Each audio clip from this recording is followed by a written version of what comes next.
Top quality और consistent performance के लिए सिर्फ सिल्वर पंप्स। टॉप क्वालिटी और कंसिस्टेंट परफॉर्मेंस के लिए सिर्फ सिल्वर पंप्स, नाम याद रखना। शिवप्रतिष्ठानचे प्रमुख संभाजीराव भिडे गुरुजी हे रात्री याच माळी गल्ली येथे आले होते।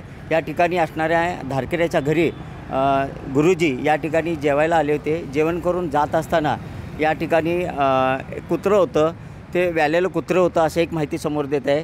आणि त्या कुत्र्यानं अचानक संभाजीराव भिडे गुरुजी यांच्या डाव्या पायाचा चावा घेतला आणि त्यानंतर संभाजीराव भिडे गुरुजी यांना या ठिकाणाहून सांगली सिव्हिल हॉस्पिटलला उपचारासाठी नेण्यात आलं आणि त्या ठिकाणी त्यांच्यावरती 2 डोस रात्री देण्यात आलेले आहेत। त्यानंतर कोणती रिॲक्शन येते की 1 तास पाहिलं आणि त्यानंतर त्यांना काही झालं नाही असे डॉक्टरांच्या निदर्शनास आल्यानंतर डॉक्टरांनी त्यांना उपचार करून घरी पाठवलेलं आहे।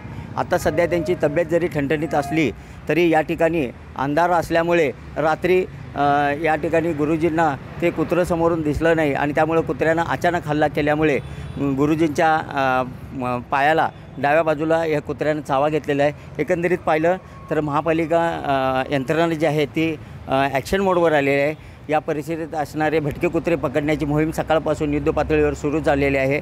एकंदरीत पाहिलं तर यापूर्वी लहान बालक असतील किंवा शालेय विद्यार्थी असतील किंवा ज्येष्ठ नागरिक असतील जे सकाळी पहाटे फिरायला येतात, यांना या भटक्या कुत्र्याने अनेक वेळा चावा घेतला, पण महापालिकेनं कोणत्याही प्रकारची कारवाई यावर केली नाही। मात्र काल भिडे गुरुजी यांना कुत्र्यानं चावा घेतल्यानंतर आज सकाळपासून भटके कुत्रे पकडण्याची मोहीम ही युद्धपातळीवर सुरू झाली आहे। त्यामुळे नागरिकांच्या महापालिकेच्या या कारभाराबाबत प्रशासनाबाबत प्रचंड संताप व्यक्त केला जात आहे। एकंदरीत पाहिलं तर महापालिकेने या परिसरातले भटके कुत्रे पकडले पाहिजेत असे नागरिक वारंवार विनंती करत आहेत।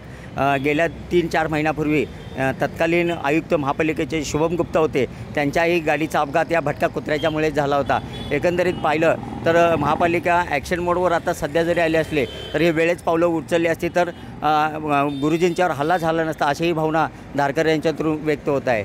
कॅमेरामन सुजितसोबत मी शंकर देवकुळे, TV9 मराठी, सांगली।